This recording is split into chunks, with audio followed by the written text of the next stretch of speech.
Bueno, Atilio, una de las preguntas que nos hacemos al interior de la radio y también en la casita cultural tiene que ver un poco con la cuestión del poder. O sea, nosotros estamos militando desde lo popular, desde lo comunitario, y nos interrogamos y estamos reflexionando con respecto a la vía institucional, si necesariamente es justamente esto necesario, la injerencia en la vía institucional, en las instituciones formales de la democracia, o si desde el espacio de lo alternativo, de lo comunitario, se puede conformar un poder para cambiar en profundidad la realidad en Argentina.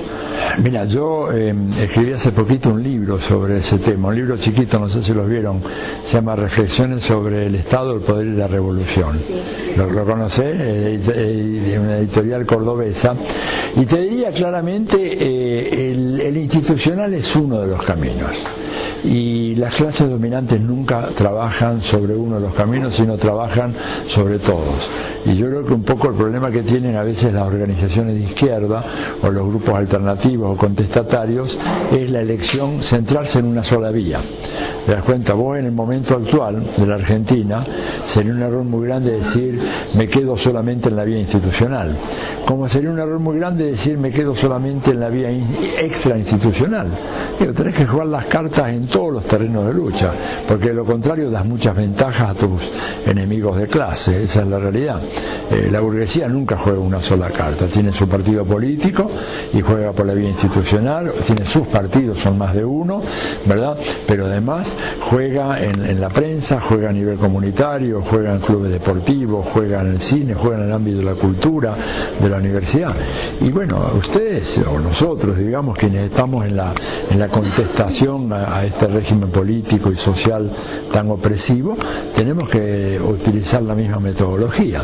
O sea, avanzar por la vía extrainstitucional, es más, yo te diría, en determinados momentos pensar en una vía insurreccional de masas, no te digo una insurrección armada, pero una vía insurreccional de masas es un camino que hay que ponderar con mucho cuidado, porque si te pones a mirar algunas de las grandes transformaciones que hubo en el mundo contemporáneo, por ejemplo la caída de Mubarak en Egipto, la caída de Ali en Túnez, o la de Ferdinand Marcos antes en Filipinas, o la de Suharto en Indonesia, fíjate que son 4 grandes transformaciones, 4 grandes procesos insurreccionales de masas en donde no se dispara un solo tiro.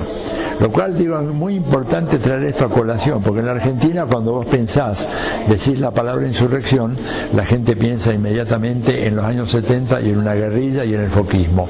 Nada de eso.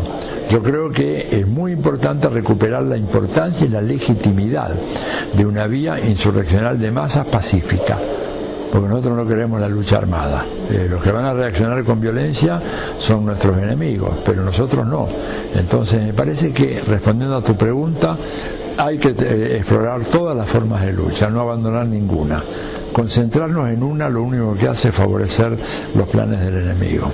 Pensando en la elección en Venezuela, en el tema en discusión en la actualidad que tiene que ver con la reelección de Cristina, y pensando a nivel un poco más local, provincial, teniendo en cuenta que en San Luis hace aproximadamente 30 años que gobierna un mismo grupo político, según tu opinión, ¿es beneficioso esto de la permanencia en el poder? ¿Tiene sus vicios? ¿Tiene cosas positivas, cosas negativas? Mira, depende de quién es el titular del poder, ¿verdad?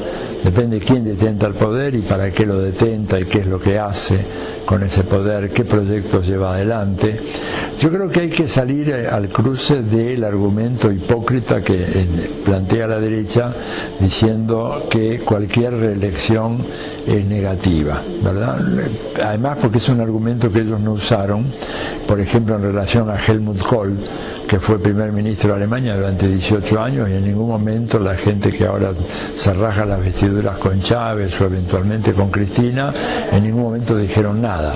O sea, les parecía que la reelección indefinida de Kohl estaba bien y una tentativa de reelección indefinida de Chávez está mal. Ahí lo que está en juego no es que haya reelección indefinida o no, está en juego la orientación del gobierno, la orientación política. Cuando es uno de ellos está bien, cuando es uno que juega en contra está mal. Entonces yo diría, la postura, no hay nada en la teoría democrática que indique que tenés que tener una alternancia total para garantizar el ejercicio democrático.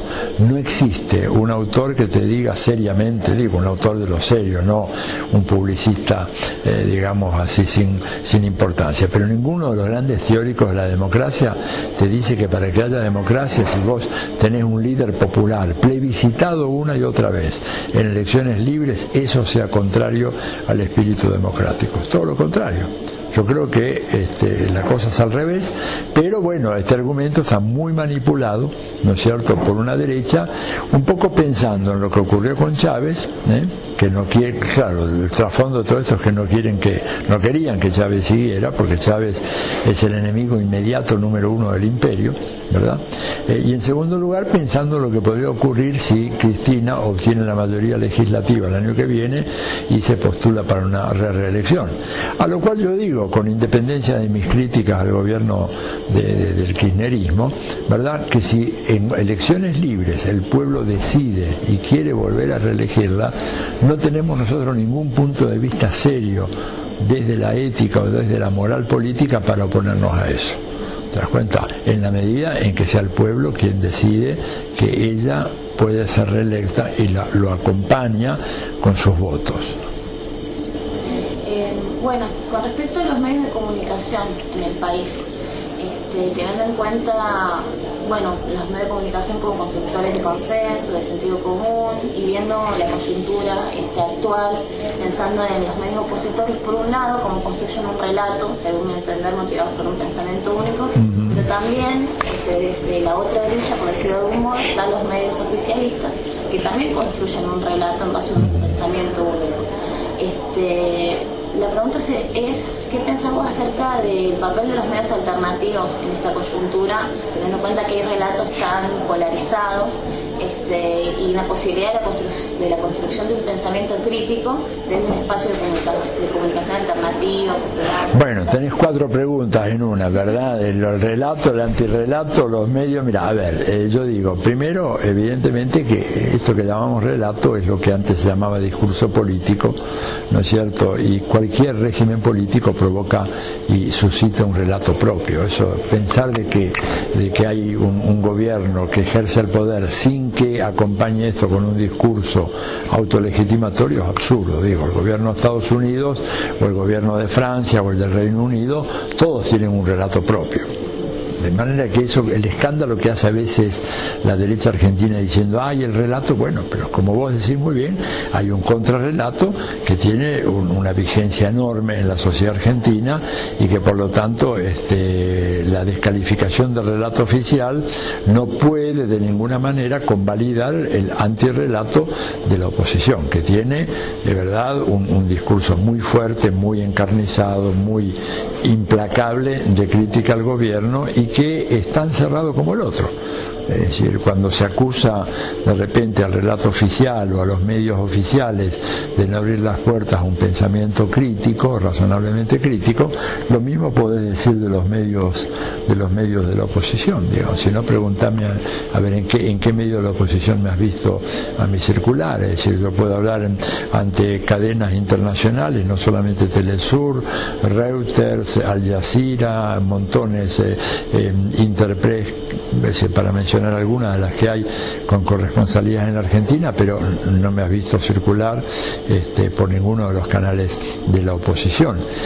Ojo, aparte no iría, pero por lo menos tener yo la invitación de decir venga y yo decidir no voy porque la verdad que no quiero hacer del juego, ¿verdad? Pero, o sea, hay una política que en ambos lados, una política que yo creo que es equivocada, y yo al gobierno le sugerí a través de distintos medios que les conviene abrir un poco más el debate. Yo creo que, por ejemplo, un programa como 678, en la medida en que sea caja de resonancia de un debate de los grandes problemas nacionales, se vería fuertemente beneficiado, porque la opinión pública está esperando eso, y los canales de la oposición no se lo dan. Claramente no hay, digo, ¿cuál es el debate serio que puedes hacer con De Narváez, Lilita Carrió, Patricia Bullrich, Federico Pinedo? Digo, ahí no hay ninguna clase de debate, ¿verdad? Ahora, medios alternativos, muy importante, muy importante. Yo de hecho trabajo, colaboro regularmente en La Tribu, que es una radio comunitaria de Buenos Aires, trabajo en un pequeño medio gráfico como Página 12, digo pequeño porque al lado Clarín y Nación somos pigmeos, ¿verdad?, desde el punto de vista del impacto, aunque hacemos una tarea muy valiosa. Y creo que la ley de medios, si se mejora en su formulación, podría ser de gran ayuda. La ley es un paso positivo adelante, pero es una ley insuficiente porque no toma en cuenta la fragilidad económica del tercio popular o del tercio comunitario, que hace que ese tercio entonces no pueda presentarse a licitaciones. Fíjate que ya van 2 licitaciones que hacen para distribuir el espacio radiofónico y televisivo y la tienen que suspender porque no hay gente que realmente que se presente, porque el costo es muy grande. Yo no sé cuál es el costo acá en San Luis, pero te digo, en algunos sectores del conurbano bonaerense, para una radio pequeña, comunitaria, el mero pliego te cuesta 70.000 pesos. O sea, los que hicieron esta ley realmente adolecen un poco de ese pecado que se encuentra muchas veces en los gobiernos, que es el ombliguismo, ¿no? O sea, se miran al ombligo, no conversan, no salen del círculo más cerrado de parlamentarios, asesores, funcionarios de gobierno, y no se dan cuenta cómo funciona el mundo real. Y además en la ley exigen que una vez que vos tenés la adjudicación de una radio comunitaria, que tengas que contratar 2 operadores, por supuesto en blanco, no lo vas a contratar en negro, y 2 locutores, uno por cada turno de 8 horas, y si querés hacer 24 horas serían 3 y 3, y eso tiene un costo que ninguna radio, o prácticamente ninguna radio comunitaria puede absorber. Entonces yo creo que los medios pueden desempeñar un papel muy importante, son de hecho una de las voces alternativas que hay en la Argentina, pero están muy desprotegidos económica y financieramente por la nueva legislación. Y si no la cambian, vamos a tener un resultado paradojal y a causa del cual vamos a estar peor que como estábamos antes. Y es que va a haber un grupo de testaferros muy fuerte que se van a presentar como radios comunitarias y en realidad van a ser las radios del grupo Vila Manzano o del grupo Clarín Manieto. Y eso que te digo no es una especulación, no es una conjetura, eso ya está ocurriendo en algunas ciudades de tamaño medio de la provincia de Buenos Aires.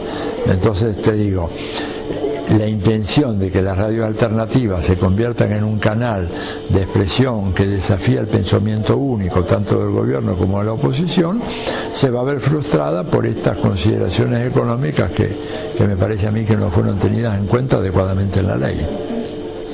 Bueno, y para terminar me gustaría saber tu parecer con respecto a la situación política en la provincia de San Luis. Y ahí no tengo opinión, digo, la verdad que te puedo transmitir lo que son los estereotipos vulgares que circulan en Buenos Aires, pero no sé si tienen realmente alguna aplicación. Allá un poco ha habido una operación de marketing político sumamente exitosa, en donde San Luis aparece como otro país diferente, como una especie de Suiza, ¿no es cierto?, Argentina, en donde podés adquirir una casa pagando cuotas de 90 pesos al mes, pero bueno, viniendo yo no sé cómo es la situación acá, pero lo que estoy viendo es que la autopista que nos trajo desde San Luis a Villa Mercedes está en una situación deplorable. La verdad que no condice con lo que sería una autopista suiza. He manejado una autopista suiza y son un poquito mejores que esta. Así que la verdad que no te sabría decir realmente cómo está la situación acá. Hay situaciones muy locales, de todas maneras evidentemente hay un liderazgo que ha sido ratificado durante 30 años. Esto en principio como politólogo me mueve a preguntarme, bueno, qué es lo que hay detrás, ¿no es cierto? Aunque te diría que la situación de la provincia de San Luis tampoco es demasiado excepcional, porque si vos vas a Formosa, Infran hace ya unos cuantos años que está al frente, la provincia de Buenos Aires desde el año 87 tiene gobiernos justicialistas, 25 años de un mismo color político, y no ha sido muy bien gobernada. La verdad que cuando uno mira la provincia de Buenos Aires hay una serie de déficits gravísimos en materia de vivienda, en materia de transporte público, en materia de caminos, puentes, ni te cuento la inseguridad, digamos, del conurbano. Así que me parece que no sé hasta qué punto ves lo de San Luis se aparta demasiado de lo que es una pauta que existe en muchas provincias de la Argentina, que en todo caso tienen que ver, bueno, con, yo creo que un déficit en la calidad de la democracia argentina, ¿no? O sea, hoy en día el modelo democrático que tenemos nosotros, llamado democracia representativa, en realidad es un modelo bastante deficiente, que está en crisis en todo el mundo, no solamente en la Argentina. Por eso cuando Chávez o Morales o Correa plantean una democracia participatoria, ellos están dando un salto hacia adelante, reconociendo las debilidades que tiene el modelo tradicional de organización política democrática. Por ejemplo, votar cada 2 años o cada 4 años no te garantiza la soberanía del demos, que al fin y al cabo es lo que debe caracterizar una democracia, que el pueblo tome las decisiones más importantes. Ellos allá, en Bolivia, en Venezuela y en Ecuador, desarrollaron institutos legales que le permiten a la ciudadanía ejercer su vocación de participación de manera frecuente. Pensá que, por ejemplo, en Venezuela, en 13 años de gobierno chavista, hubo 15 elecciones generales, o sea, a más de un año, un promedio mayor a un año, y que y que Correa y Morales también, ellos están desde hace 6 o 7 años y han tenido 6 o 7 elecciones generales todos ellos, ¿verdad?, con procesos constituyentes, cambios en la Constitución muy importantes, reconocimiento de nuevas formas de organización democrática, por ejemplo las formas de los procesos de decisión de las comunidades originarias, que son diferentes a las que tenemos en la democracia representativa, y todo eso le ha dado una mucha mayor legitimidad a esos gobiernos que a gobiernos como los de Argentina o Chile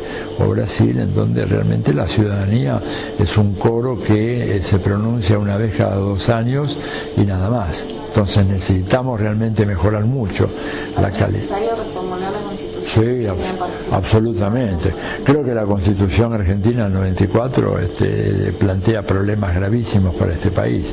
En primer lugar, es una Constitución que mantiene, por ejemplo, en su parte de principios y valores fundamentales, el modelo de la Constitución liberal de 1853. Y en ese sentido, digo, por comparación a lo que hacen en Venezuela o en Bolivia o en Ecuador, en donde te reconocen todo el nuevo constitucionalismo surgido en los últimos 30 años, nosotros no tenemos nada de eso. En aquellos países la naturaleza es sujeto de derecho, cosa que es una innovación jurídica fundamental, reconocida ahora por europeos y norteamericanos, ¿verdad? Porque antes la naturaleza no era sujeto de derecho.